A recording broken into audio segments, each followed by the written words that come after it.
nossos templos religiosos. Então, que cada um de nós seja esse construtor da paz. Que Jesus nos abençoe, nos ilumine e nos guarde. E agora, nossa irmã Rosiane. Muito bem, é uma alegria podermos estar aqui no programa Conhecer, Rádio 93 FM.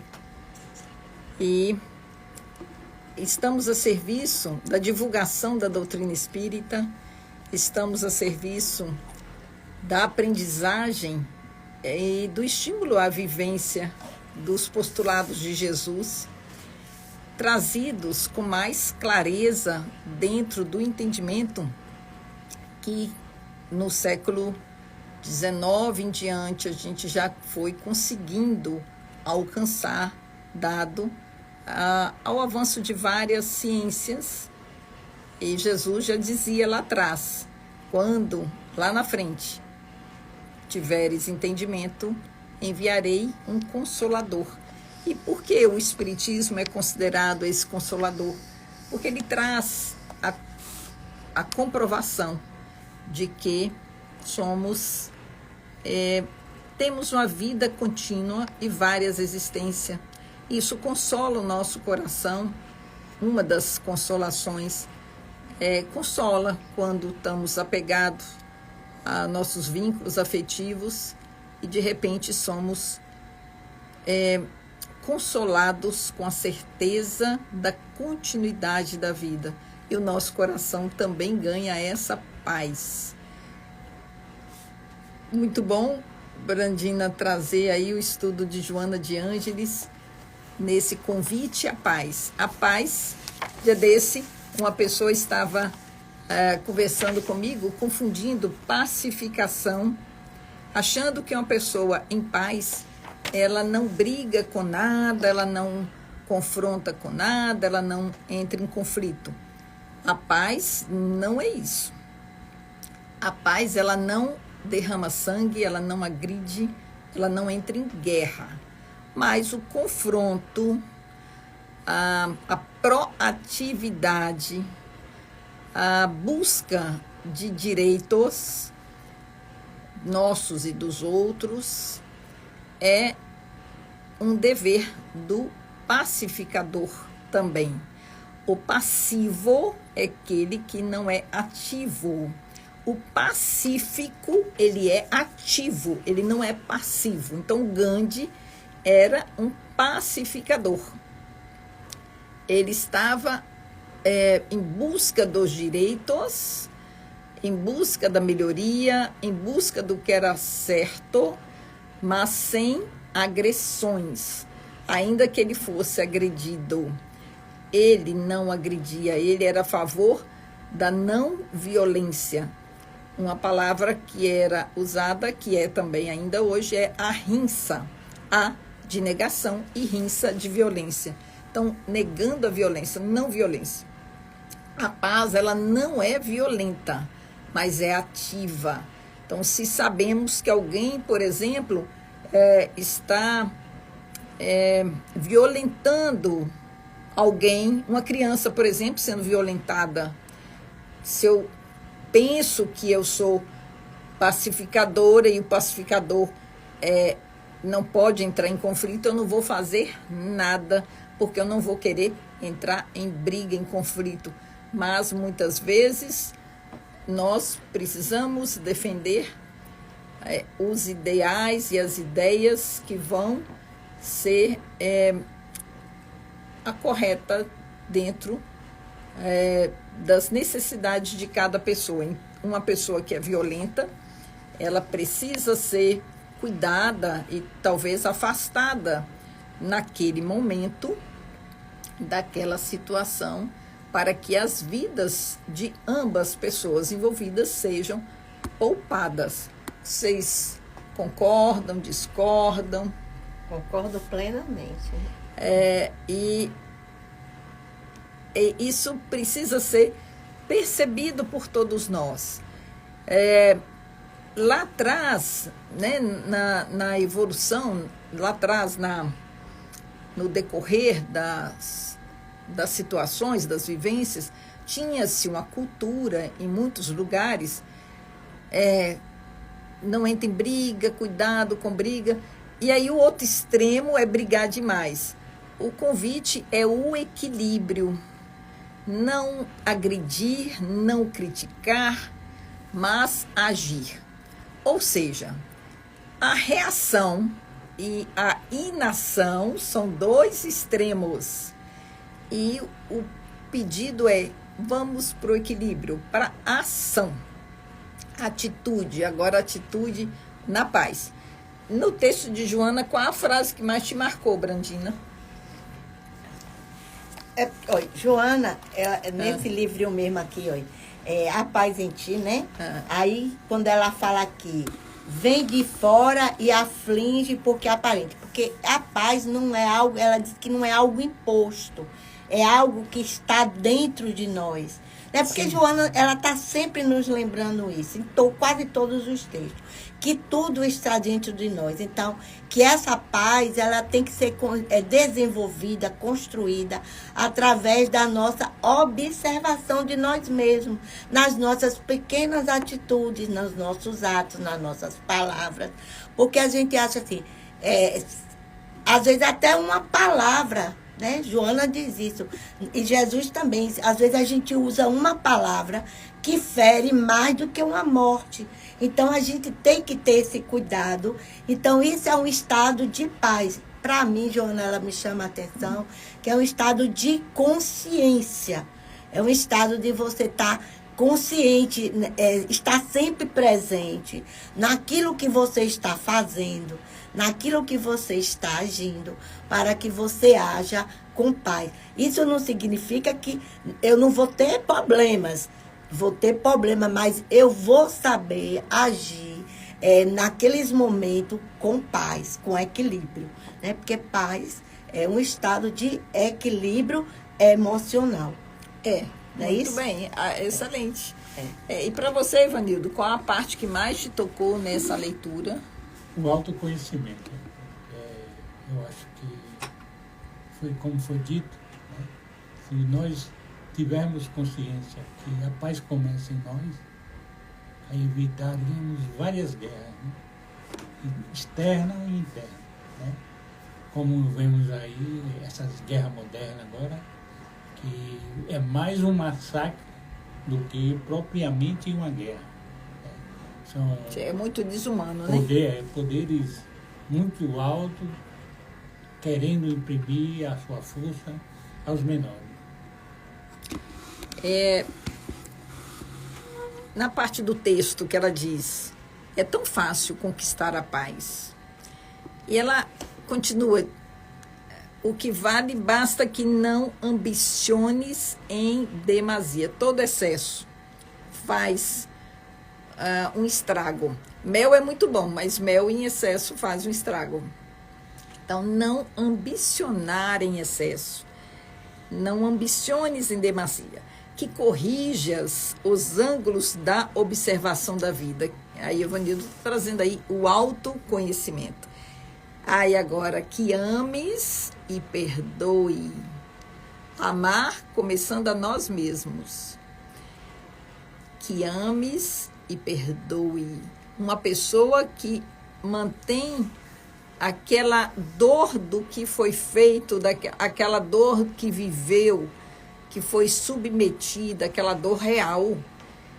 E ela não consegue desvincular essa cena da cabeça, dos pensamentos, ela não está em paz. Aliás, basta a gente fixar uma música na cabeça, a música perturba e a gente fica sem paz por causa de uma canção. E a canção toda hora vem na cabeça. Assim precisamos treinar em corrigir os ângulos de observação da vida, em que te entregues às mãos de Deus, que cuida das aves do céu e dos lírios do campo, e que, por fim, cumpras fielmente com os teus deveres. Uma pessoa que não cumpre o próprio dever, seja o dever de casa, de uma lição de colégio, seja o dever de uma tarefa doméstica, seja o dever enquanto ser humano, seja o dever enquanto profissional, seja o dever enquanto membro de uma sociedade, seja o dever enquanto educador, enquanto pai, enquanto mãe, qualquer tipo de dever. Enquanto a gente não cumpre, não estamos em paz. Aliás, também não estamos em paz quando a nossa consciência nos cobra reparações. Qualquer sentimento de culpa, né? Qualquer sentimento de culpa, enquanto não vamos para a responsabilidade daquilo que é a nossa parte diante de algo acontecido. Pode ser uma discussão mínima com a vizinha, com o vizinho, um amigo. Um dia eu estive com uma pessoa até muito próxima que tinha uma discussão que findou em uma separação de uma amizade, e isso perdurou por mais de 40 anos por causa de um mal-entendido em uma festa de São João. Então um amigo se magoou com outro e se prenderam naquela mágoa sem um ceder o outro, sem um olhar o ângulo do outro, sem um se colocar no lugar do outro, o que é muito normal acontecer em uma escola de orgulho como o planeta Terra, mas aí a ausência de perdoar. Perdoar não é liberar o outro da responsabilidade dele. Perdoar é lembrar sem mágoa daquela ocorrência. Enquanto nós ficamos presos no desejo de vingança, ou no desejo de ver a desdita do outro, ou na lembrança amarga e aflitiva daquilo que aconteceu, nós ficamos sem paz.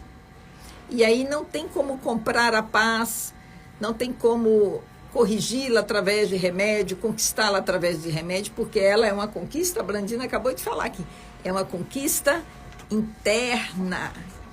E quem se ama vai buscar ter essa libertação. Tudo que nos escraviza tira a nossa paz. Muitas vezes, em busca da liberdade, vamos para o caminho de um vício, qualquer que seja o vício. Porém, a liberdade que eu busco no vício vai me escravizar. Então, como é essa liberdade que escraviza? Não é liberdade, então não tem paz. Os espírito, enquanto essência, enquanto eu superior, é livre. Quando estamos na matéria, nós estamos confinados em uma couraça, nós estamos em uma vestimenta que é a manifestação do espírito na matéria. Aí já é um pouco de quebra da liberdade. É uma liberdade, é uma prisão temporária, não é uma prisão que escraviza, pois temos a liberdade durante a hora de sono, das horas de sono. Naquela hora, o corpo físico fica no leito e o espírito se desdobra, se desprende, alcançando a liberdade para fazer o que quiser fora da matéria. A matéria precisa ser muito bem cuidada, porque ela é a manifestação do espírito na matéria. Então, ela tem que ser cuidada. É como eu cuidar da casa, é como eu cuidar do carro, é como eu cuidar de uma roupa, porque eu vou precisar me manifestar, ou me locomover, ou me manter dentro daquele âmbito. E até nos deveres domésticos, quando nós dizemos, vou arrumar a casa. E quando a gente consegue arrumar a casa, a gente fica respira fundo e fala, eu consegui arrumar a casa. Aquilo é uma conquista de paz. E então Joana diz que ames e perdoes, que cumpra seu dever, que corrija os ângulos de observação da vida. 4 coisas. 5, não ambicionar em demasia. 2, que corrija os ângulos. 3, que ames. 4, que perdoes. 5, que te entregues nas mãos de Deus. 6, que cumpra os teus deveres. Então, 6 passos. E ela deixa isso claramente falando ainda que ninguém está em regime de exceção. E a gente vai, assim, aprendendo com essas lições profundas e assim, de mão beijada por quem entende, por quem sabe por onde pisou e está nos abrindo o entendimento, que está abrindo os passos. E Joana também diz que um dia nós vamos ser anjos em todas as virtudes e vamos ser sábios em todas as ciências.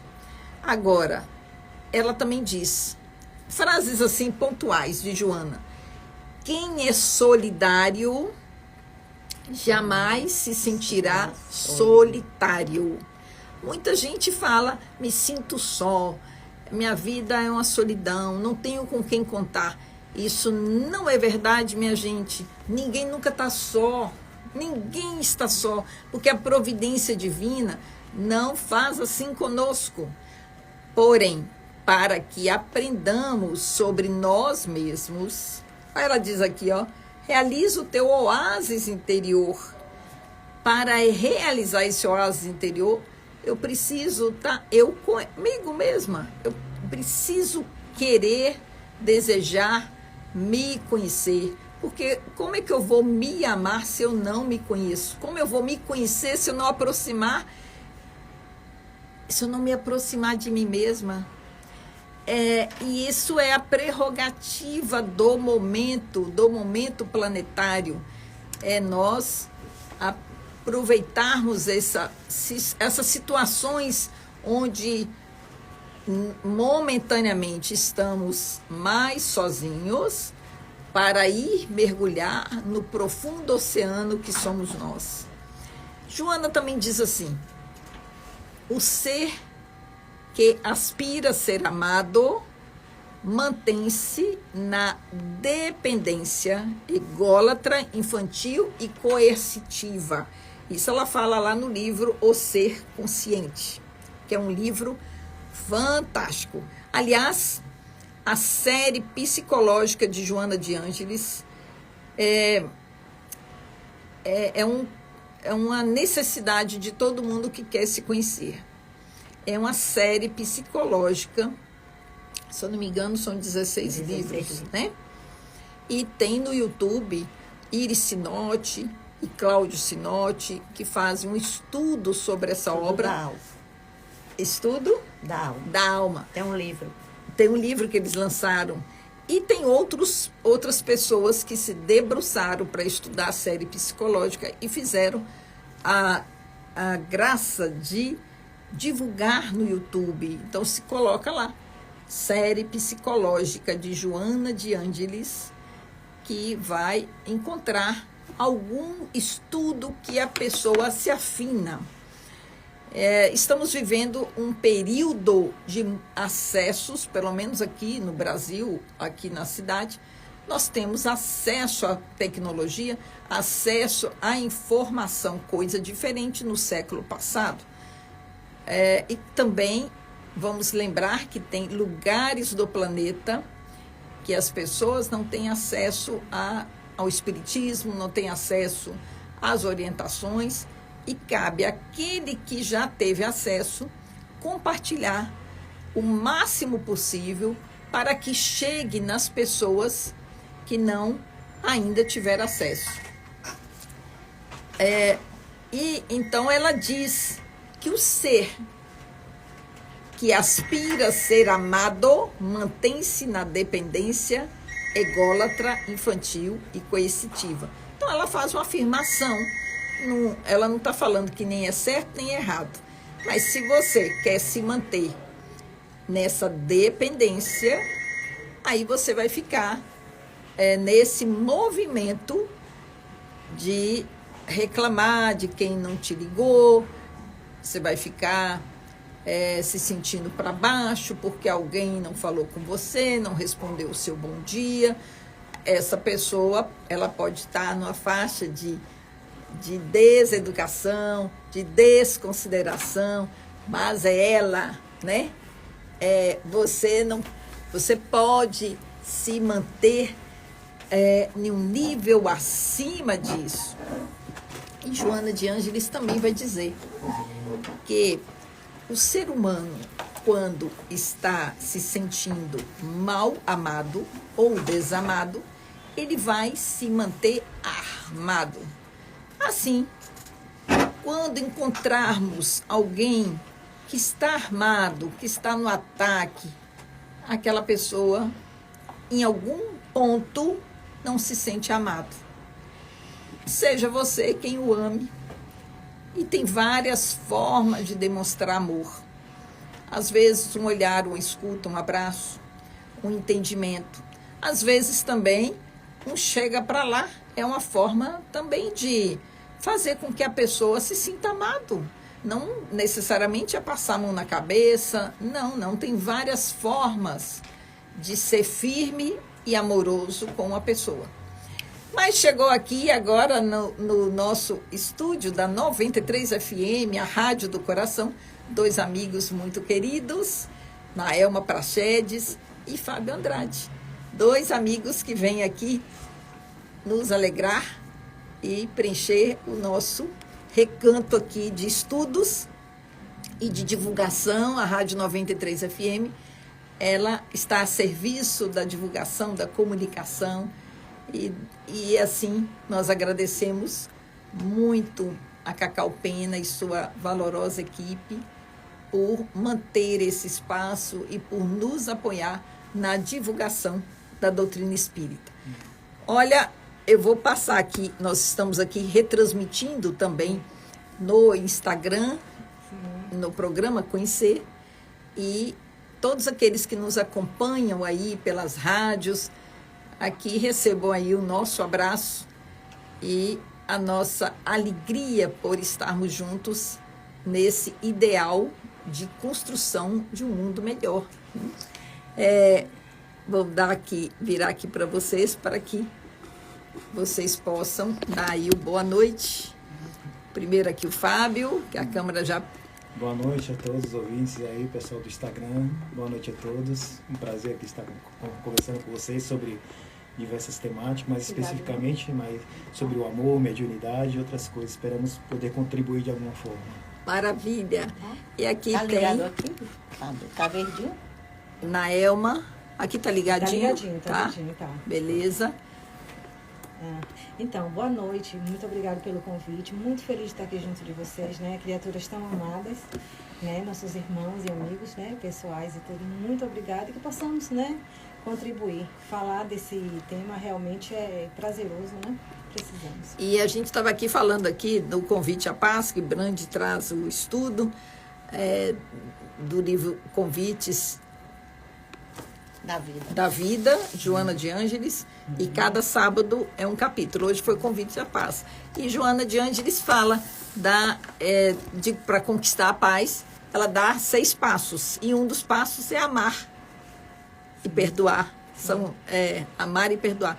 E Fábio Andrade fez uma palestra no domingo passado, no Centro Espírita Fé e Luz, sobre a lei de amor. Maravilhosa. Isso. Você é suspeita. Você é suspeita. Número 1. Mas eu acredito que tenha sido maravilhosa realmente, porque Fábio é uma pessoa que se empenha, se compromete, se dedica. E o tema convida a mergulhar cada vez mais, né? Me conte como foi o estudo desse tema. E obrigada por terem aceito estar aqui conosco, viu? Ok, muito obrigado. Não, temas, quando se fala de amor, na verdade, nunca se esgota. Nunca se Quanto esgota. mais fala, mas a nossa alma pede para nos embriagarmos desse tema tão fascinante, que falado pelos psicólogos, pelos filósofos, e principalmente quem falou e que vivenciou de fato esse sentimento tão sublime foi Jesus, né?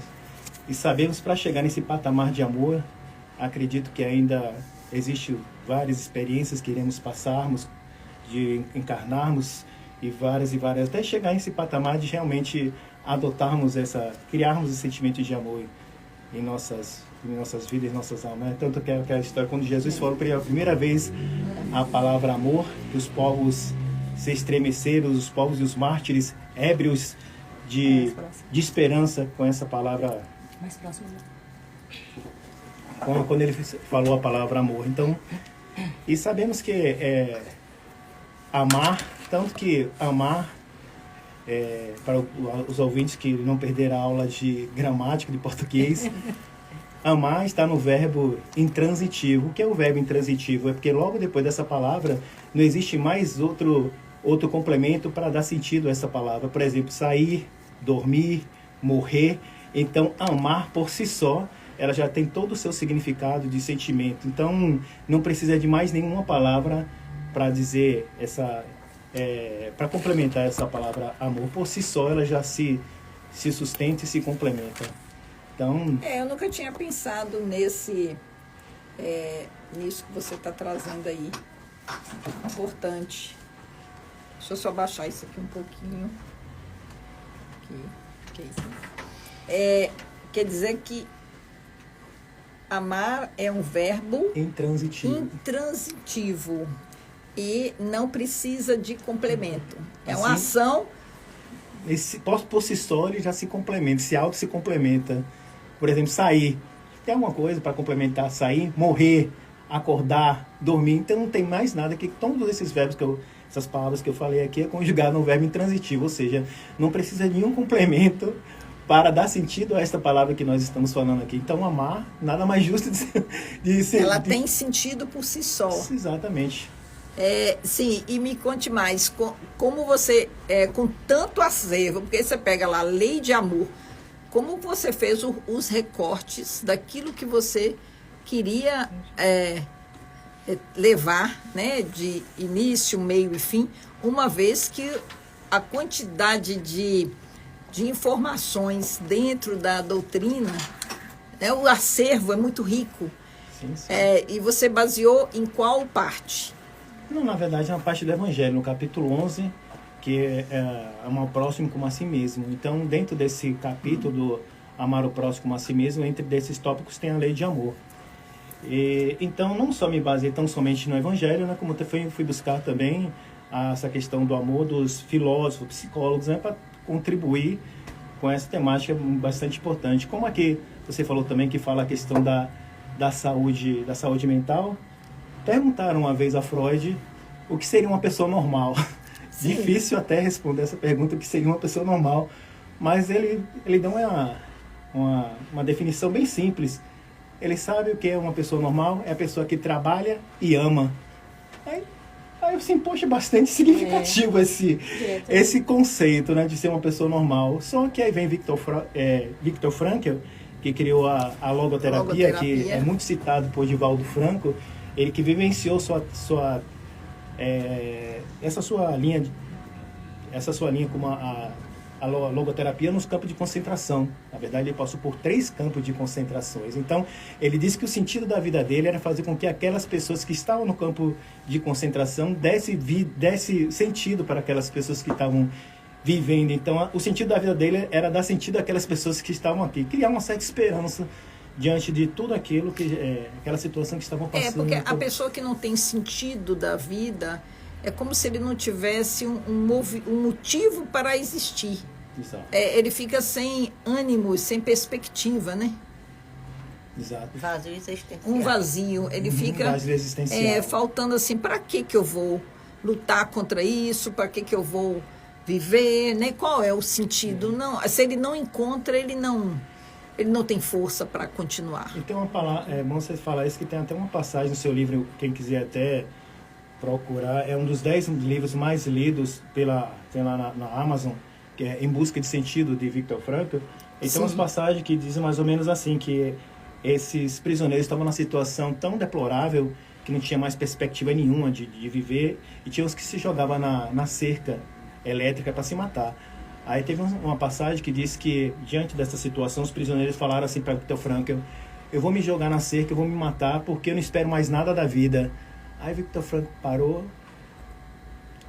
reflexionou sobre aquilo que aquele prisioneiro falou, e falou: em vez de você estar dizendo que não espera nada da vida, será que não é a vida que está esperando algo de você? E aí jogou ele para uma reflexão. Aí ele parou, analisou: realmente eu tenho uma pretensão de escrever um livro, de ver a minha filha formada. Então Viktor Frankl fez com que, diante dessa reflexão, ele criasse uma perspectiva de sentido, né?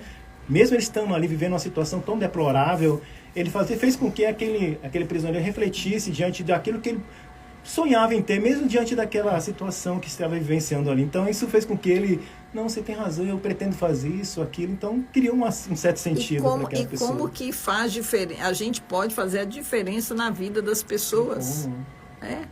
Basta, às vezes, uma palavra, uma frase que dê sentido, mas isso só se consegue quando a própria pessoa tem sentido. Então, para ele também, ele estava vivendo aquela necessidade de ter essa busca. Uhum.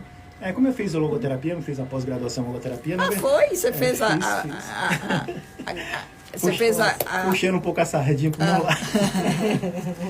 Fiz 2 anos de logoterapia na Faculdade Católica em Salvador, me formei e fiz assim, a teoria que Viktor Frankl traz, assim, de uma beleza assim, sem igual. Sim, aí para fechar aquela situação que eu trouxe, o que é uma pessoa normal para Freud, ele diz que é a pessoa que trabalha e ama, e vem a contribuição de Viktor Frankl.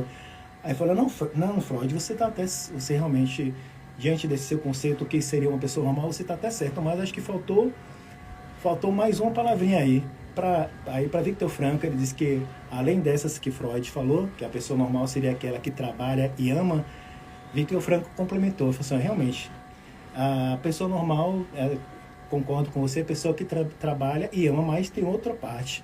Para mim, a pessoa normal é aquela que trabalha, ama e sofre.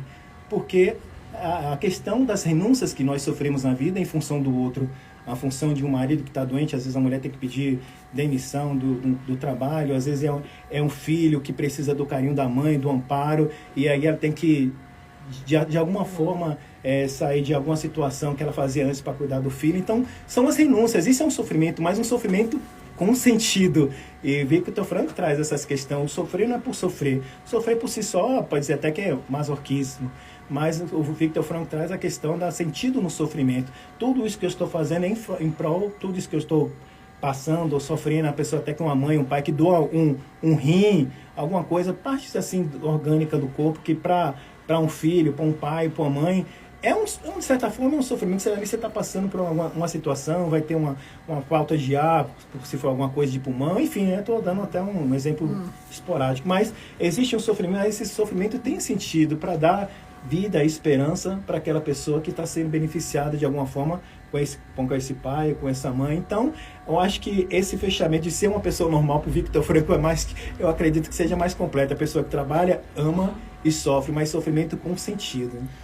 Eu me lembrei do livro Paulo e Estevão, quando Paulo, ainda Saulo, vai em busca de Abigail, né, naquele movimento.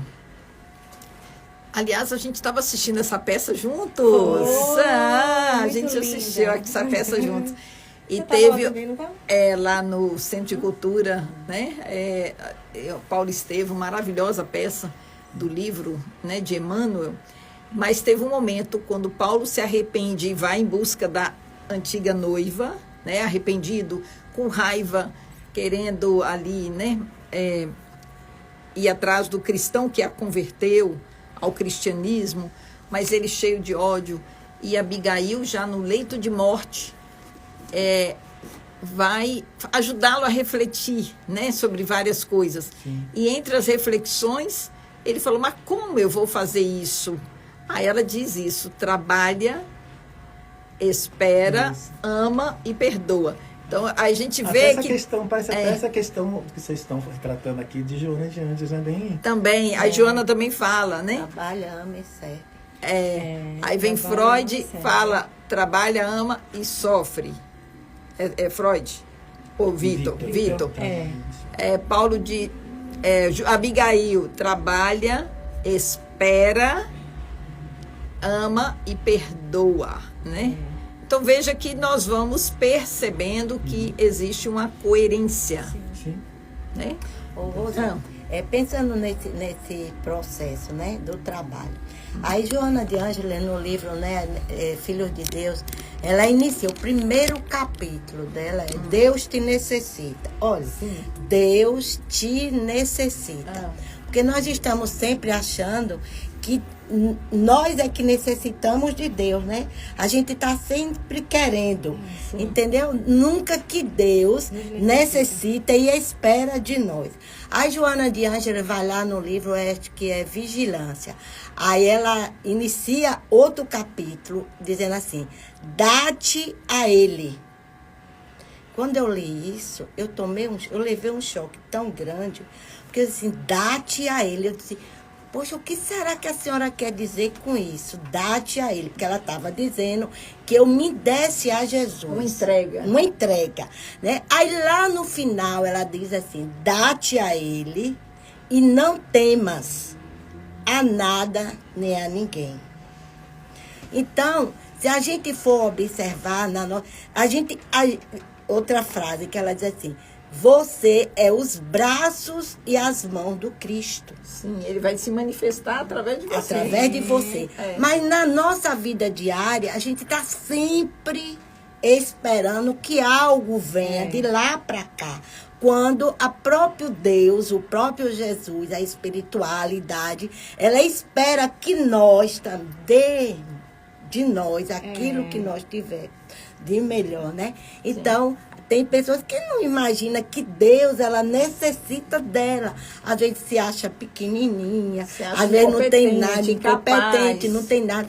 Mas um mínimo que você não tem, mas você tem uma oração, você tem uma vibração, você tem um pensamento, já que um talento. Então, é coisas que nós podemos dar, né? Aí vem o trabalha, serve, ama, perdoa, que está dentro desse E agora sofre com sentido, né? Um sofrer dentro de uma perspectiva adulta, né? Não uma perspectiva infantil de vitimização.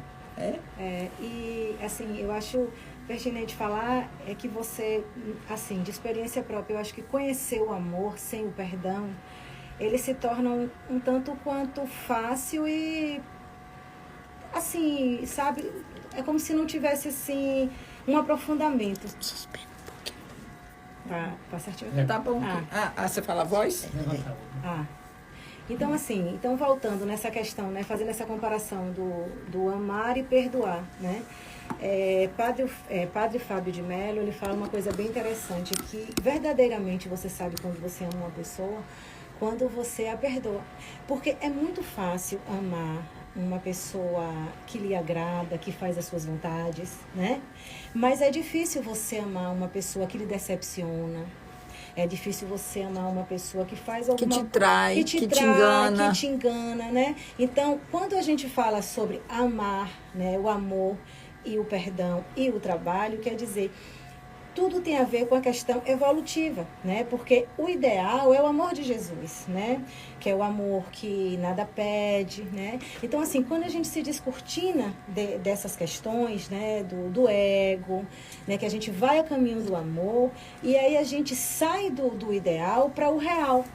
Mas interessante dizer, e também eu passei algumas dificuldades em relação a isso, porque como somos imperfeitos, estamos a caminho da perfeição, nós amamos imperfeitamente. Então tem que ter essa compreensão para que a gente também não venha a nos culpar, né? E essa busca do amor real de Jesus, que é a nossa intenção, independente de credo ou religião, né? Uns chamam de salvação, outro de evolução, e como queira chamar. A intenção realmente de encontrar Jesus é justamente se descortinar de tudo isso. E só verdadeiramente amamos quando perdoamos, né? E eu posso dizer assim com toda a certeza da vida, aos 48 anos, né? E realmente eu amo, eu sei o que é o amor. e tive que perdoar para amar. Né? E é muito lindo, né? E faz parte de uma E caminhada você, muito linda. ao se perdoar, se sentiu livre. Livre, porque, na verdade, tudo tudo tem o seu bônus, né? A nossa cartilha de Jesus, Jesus assim, é tão perfeito, tão maravilhoso, que todas as instruções, se a gente seguir, né? Então, assim, tudo tem seu bônus. Então, assim, a gente só tem realmente a ganhar. Uma coisa também que eu acho interessante falar também, que tem a ver também com as minhas experiências amorosas, né? Em tudo, o amor romântico, o amor familiar, o amor do amigo e tudo, é a questão de que eu brigava com essa questão tanto, porque quando eu tive minha primeira analista, ela me falou isso, uma pessoa maravilhosa. E eu a respeitei tudo, mas eu disse não. Ela disse, se você for, falando do amor romântico, se você for entrar em um relacionamento onde você quer ser amada, você tem uma chance muito pequena de viver um grande relacionamento. Porque quando você entra querendo fazer o outro feliz, aí você vai fazer o exercício do amor. Veja que isso tem mais de 20 anos, né? Eu tenho mais de 20 anos, eu devia ter uns 18 anos. Quando você faz o exercício do amor, porque o amor, na verdade, ele é uma plantinha, né? E aí ela tem uma visão dupla, tem uma luz dupla, porque você dá e aí reflete em você. Né? E o amor é algo jogado ao universo. Porque às vezes você se dedica tanto a um filho, você se dedica tanto a um amor, um marido, né? A um namorado, uma mãe, né? E você não recebe daquela forma. Mas o amor, ele continua sendo o amor. O amor que foi plantado ali, ele nasce de uma outra forma, né? Ele nasce em um outro quintal, né? Onde tem adubo. Ele vai se proliferar. Isso, muito bom. Excelente, espetacular. E aí, eu ouvi algo sobre o perdão. Foi uma frase assim, dizendo assim, que o perdão, ele é um ato de arrependimento. Porque às vezes você acha que o outro que errou primeiro. E às vezes, quem errou primeiro? Né? Onde veio o primeiro erro? Então, o perdão é um ato de arrependimento. Eu me dirijo, eu me arrependo e eu me dirijo. Agora, o perdão é um presente que o outro vai me dar ou não. É uma escolha dele, né? Porque eu não posso exigir que ele me perdoe, mas só o ato de eu me arrepender é o ato do meu arrependimento. Eu peço perdão. Agora, o perdão é um presente que o outro vai me dar, se quiser, ou não. E você pode sair presenteando a todos. A né? todos, exato. Ainda dando complemento a essa questão do amor, né? É interessante até um filósofo chamado Henri Pouville, é um filósofo francês, que ele diz assim, vocês acham que um mundo sem amor se tornaria um mundo melhor ou pior? É claro que eu acho que vai ser unânime, todo mundo vai dizer que o mundo sem amor seria um mundo pior. Então ele diz que quando você imagina algo e que esse algo, sem esse algo o mundo se tornaria melhor, aí ele vem que esse algo é uma grande virtude. Assim, por exemplo, como é a justiça, um mundo sem a justiça, não tendo uma justiça no amor, sem esse algo que a gente considera como justo, sem ter esse algo no mundo, também seria uma virtude. Então ele traz essa questão interessante, dessa questão, o amor também como uma grande virtude. E também tem os alquimistas antigos, ele diz o seguinte em relação ao amor. Ele diz que o amor, claro que é uma forma bem romantizada que eles falam, né? Que o amor, na verdade, seria um vinho sagrado feito... Olha a beleza dessa passagem dos alquimistas. Ele diz que, na verdade, o amor seria um vinho sagrado feito pelos deuses e que nós, seres humanos, seria apenas capazes de construir um cálice. E esse cálice... Construir ou consumir? Construir, para receber o vinho. E aí, na verdade, como é que seria a construção desse cálice? Através da sua retidão, da sua dignidade, sua vida moral. Aí diz que os deuses olhavam de lá de cima e falavam assim, não, esse aqui realmente merece receber o vinho sagrado. Então, derramava esse vinho sagrado nesse cálice e depois fazia com que esse cálice derretesse e se espalhasse esse vinho, no caso que seria o amor, entre aqueles que compartilhavam com ele. Então, eu achei essa passagem dos alquimistas bem interessante. Realmente é muito interessante. E essa relação do amor que falou assim, que às vezes a gente submete... Tudo bem que no amor tem que ter algumas renúncias, mas tem que ver até que ponto essas renúncias são realmente questões que é necessário ou se realmente você está fazendo apenas para agradar o outro e abrindo mão de sua subjetividade. Ela falou de Padre de Mello, tem um livro interessante também de Padre de Mello que ele diz Quem me roubou de mim.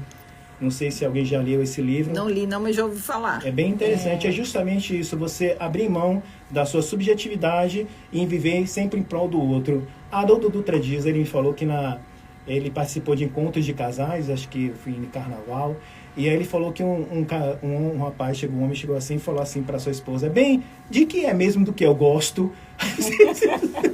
Como assim?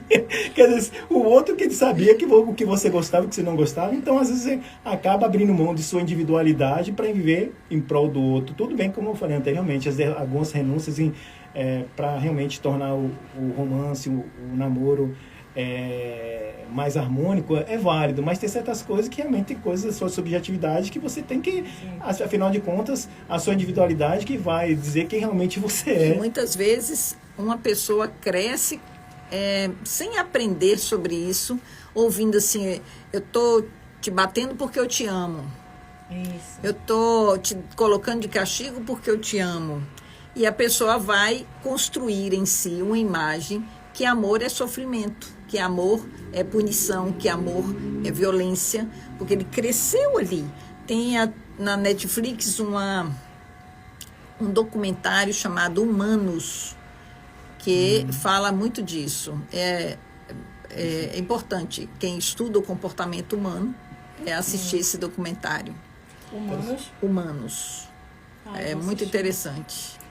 Madre Teresa de Calcutá, quando recebeu o Prêmio Nobel da Paz, ela foi perguntada por um jornalista inglês como é que ela tinha conseguido realizar todas as suas obras, né, com muito amor. E, surpreendentemente, ela falou, não foi com muito amor, foi com muita raiva. Raiva por quê? Porque eu precisava da imprensa e a imprensa nunca